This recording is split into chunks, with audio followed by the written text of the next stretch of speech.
ওনারা কারা? ওনারা কি ওর আত্মীয়? কারা ওরা? আরে শুধু ওরাই না, এখানকার সব লোক একেবারে ওর আত্মীয়র মতো। সে সবাইকে সাহায্য করে, সবাইকে খারাপও ভাবে না। এরকম মেয়ে ভগবান নিজের হাতে বানায়। ভগবান আসলেই গ্রেট। কি বললি?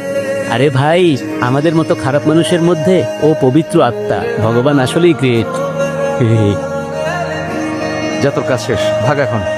মা, আমি শুধু চাই উনি তাড়াতাড়ি সুস্থ হয়ে যান। Good morning sir. যখন অপারেশন হবে আমাদের ফোন করে আপনি এখন যান, 2-3 দিনের মধ্যে অপারেশন হতে পারে। হাসপাতাল থেকে কল পেয়ে যাওয়ার আগে একটু ডাক্তারের সাথে দেখা করে যান। আচ্ছা, ঠিক আছে।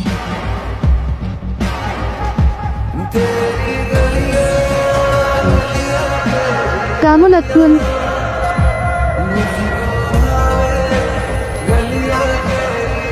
বিরক্ত লাগে।